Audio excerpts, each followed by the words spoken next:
update ng bayan, maasahan anumang panahon.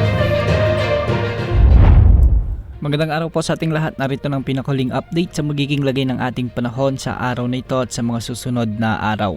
Sa kasalukuyan ay tatlong weather systems ang nakakaapekto ngayon sa ating bansa, ang shearline, ang amihan o northeast monsoon at ang mga localized thunderstorms. Unahin natin ang shearline na kung saan magdadala ito ng maulap na kalangitan na may mga kalat-kalat na pagulan at pagkidlat-pagkulog sa bahagi ng Mimaropa, Bicol Region, Western Visayas, Quezon Province, Northern Samar at Eastern Samar. Ang shearline ay ang banggaan ng malamig at mainit na hangin kaya nagdadala ito ng moisture at nagdadala ng mga malalakas na pag-ulan. Dahil dito, posible ang banta ng mga biglaang pagbaha o pagguho ng lupa, lalo na kung may mga umiiral na katamtaman hanggang sa malalakas na pagbuhos ng ulan. Samantala, asahan naman ang maulap na kalangitan na may mga kasamang pag-ulan sa bahagi ng Cagayan Valley, Nueva Ecija, Bulacan, Aurora, Rizal at Laguna.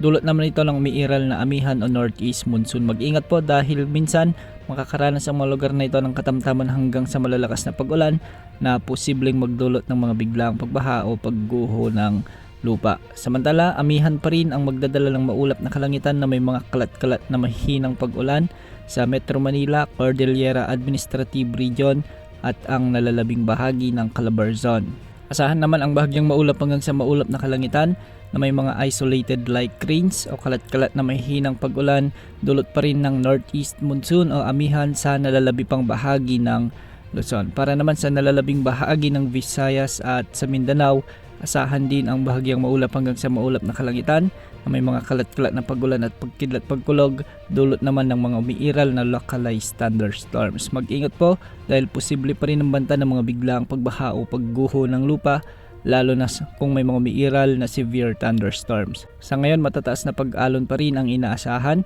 sa mga karagatang sakop ng Northern Luzon, Central Luzon at sa eastern sections ng Southern Luzon at Visayas. Posibleng umabot mula 2.8 hanggang 5.5 meters ang mga pag-alon sa mga karagatan dito. Sa nalalabing karagatan ng Luzon, posible lamang umabot ang mga pag-alon hanggang 3.4 meters at sa nalalabing karagatan ng bansa, posible ang mga pag-alon hanggang 1.8 meters. Sa kasalukuyan, wala tayong nakikitang kasunod ng bagyong Basyang o nagbabantang bagong sama ng panahon na posibleng makaapekto sa ating bansa sa susunod na 3 hanggang 5 araw. Ang inaasahan natin sa mga susunod na araw ay ang pag-iral muli o paglakas muli ng amihan o magkakaroon tayo ng another round ng amihan surge na magdadala ng malamig na panahon lalo na sa Luzon at ilang bahagi ng Visayas. Yan muna ang latest sa lagay ng panahon. Ito pong weather update ng bayan, maasahan na naman panahon.